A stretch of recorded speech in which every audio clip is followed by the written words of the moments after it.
Hi, Velvet Onion. Wow, I only think of you as an abstract concept, so actually seeing real people now is freaking me out. I imagined you like the Wizard of Oz, just like a sort of ethereal being overseeing things of importance in comedy. Are you ready? Alright. Go for it. What? Hello. Higher, lower, higher. Help me, I've got no penis.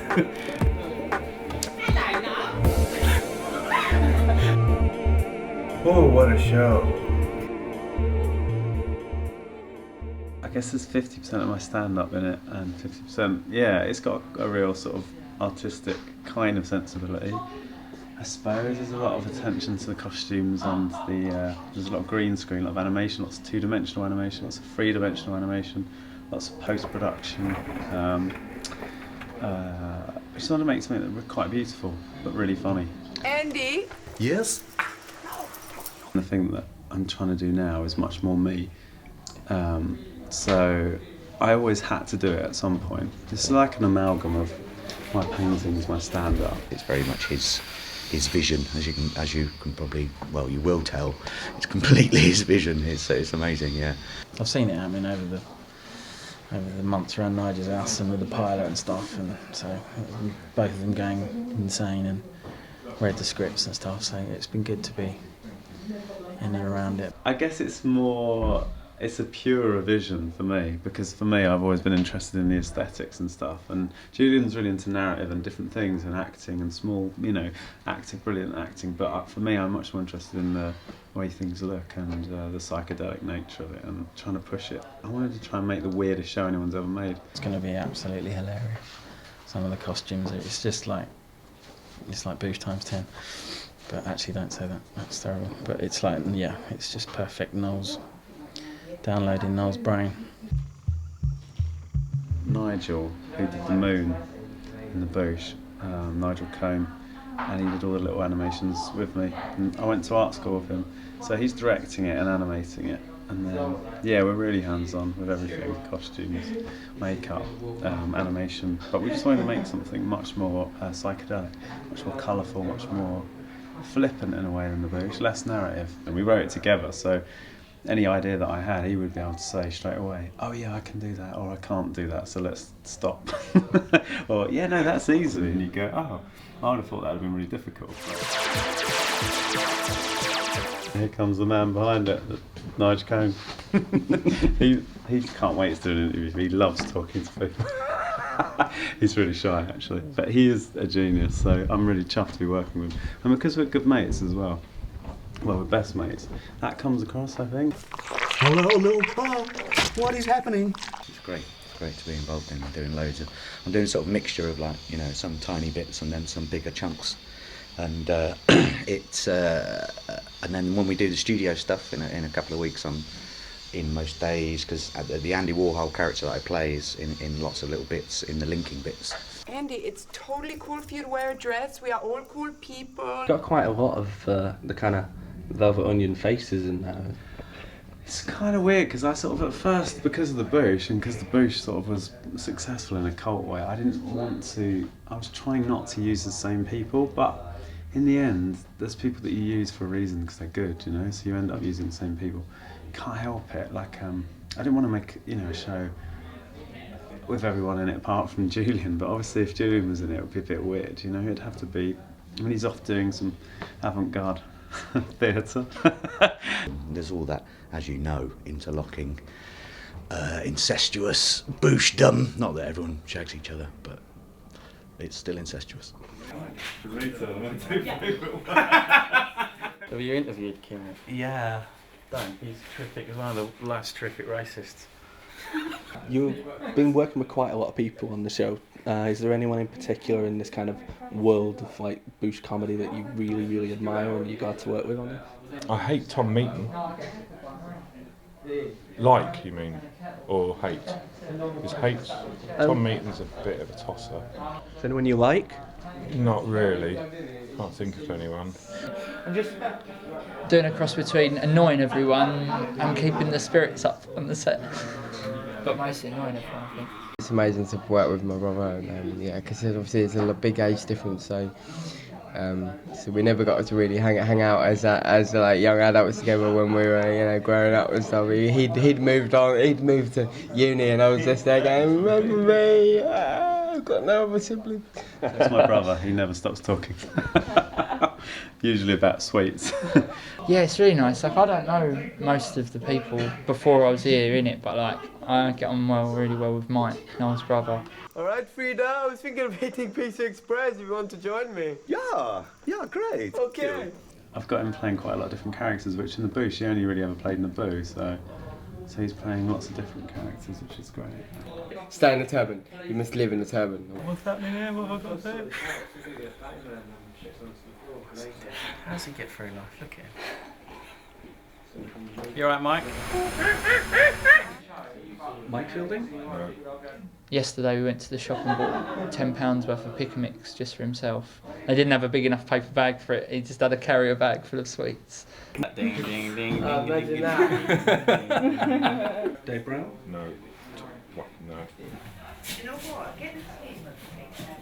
But everyone's been really good. It's like a sort of Channel 4 just let us hire a studio and then have everyone here, in a smaller way than television usually is made. So we've got like a little crew, and we've got like costume in here, and then makeup in there, and then the office is in there, and then filming at the back, and then the editing in the corner. So it's all happening at the same time. It allows me to sort of glide through like Andy Warhol, going, yeah, this is great, this is great. I'm not sure about that. That was the vision. I wanted it to be like Warhol's factory, with lots of freaks in there, which I think has happened. Obviously Noel Fielding? No. I mean, it's good that somebody's doing something. I mean, I can't do Julian's play. They won't let me walk on. Rich Fulcher I got in again because I love Rich, I love his energy, and he does there's something me and him do together that we don't quite do in the Boosh, some sort of random craziness. So he's playing a few characters. I was like a Dennis Hopper character in Easy Rider that goes like, hey man, we're not gonna make it, man, and we're on this big chopper. And we're in a guitar case and we're trying to get out. Daddy, man, I can't feel my own hands. Sorry, man. Anybody in life? Tom Meeten's quite nice. Tom Meeten's alright. He didn't have any trousers on today, so that was quite nice for me to see him. I went to art college with Tom Meeten, so it's quite nice to see him semi-naked again.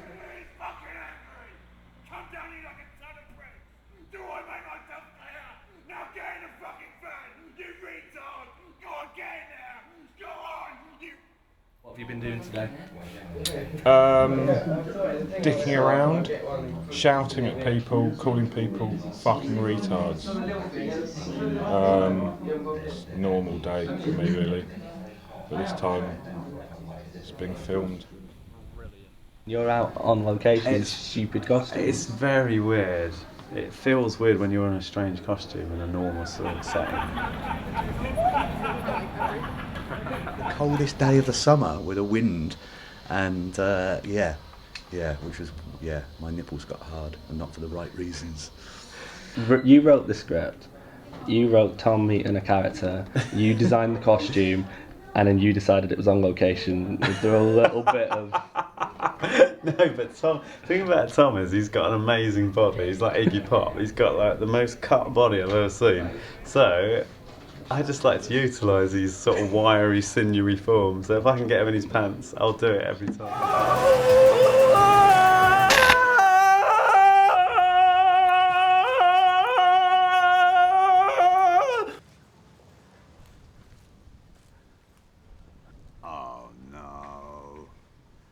He doesn't do any exercise, and he's so chiselled, it's unbelievable. So he plays this character called Figo the fruit fly. I'm doing him a lot of favours actually. I think he's going to get some lady action after this. Ladies! He's got a very, very good body. So, I just enhance what I see around me.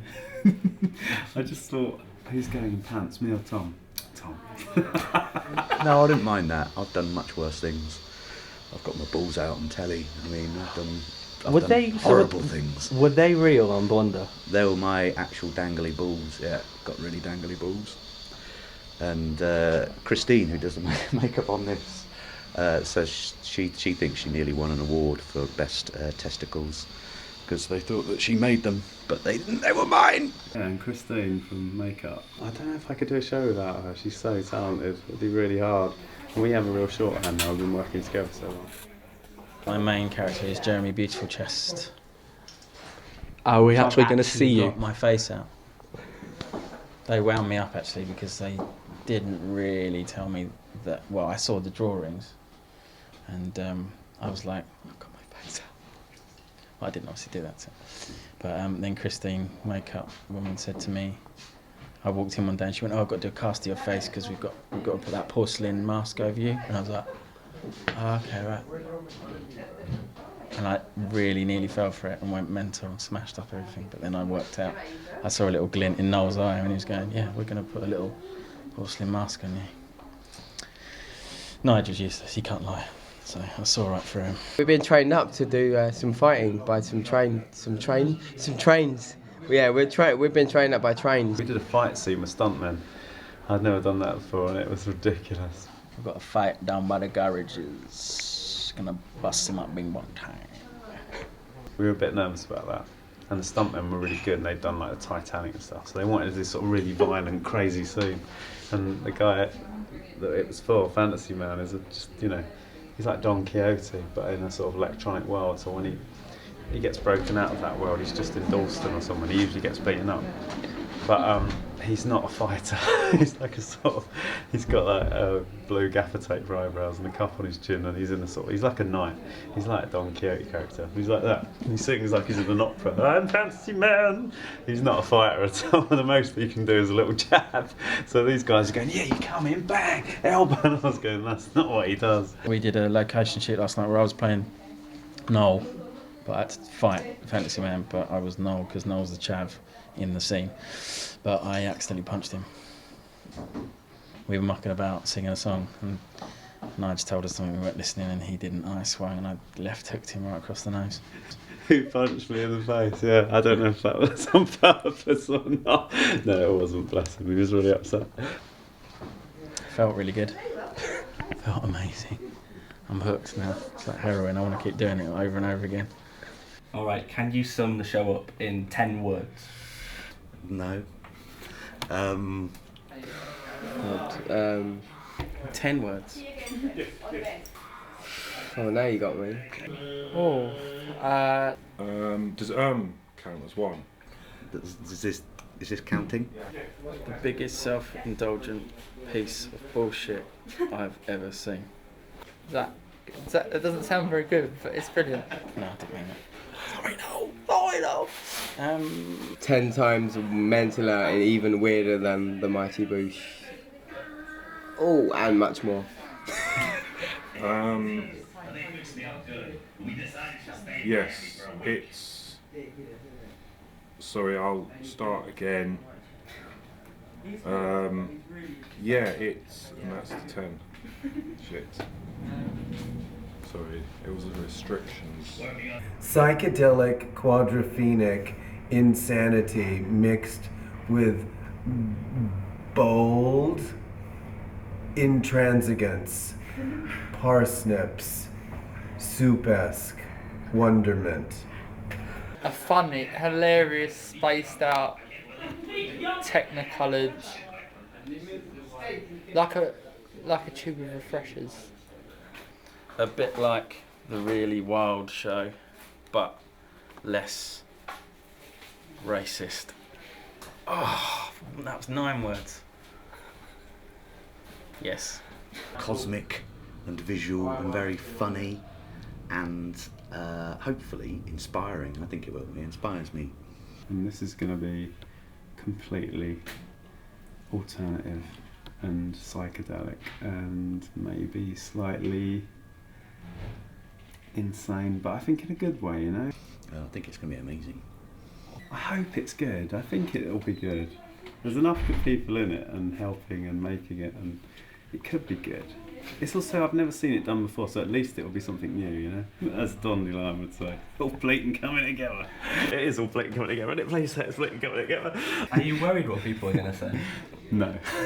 You can't be, can you?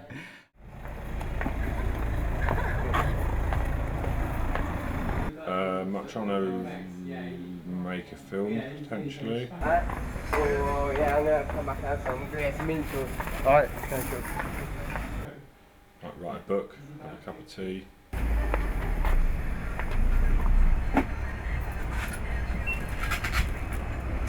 Do the shopping, and then go back to the shops because forgot to get the salt.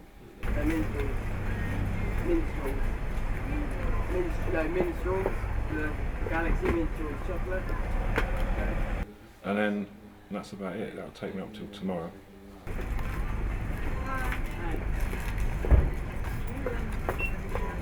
And then I don't know what I'm doing at the weekend. Maybe probably the same, film, book, and then shops again. That kind of thing. I can't believe they didn't have minstrels. What's going on?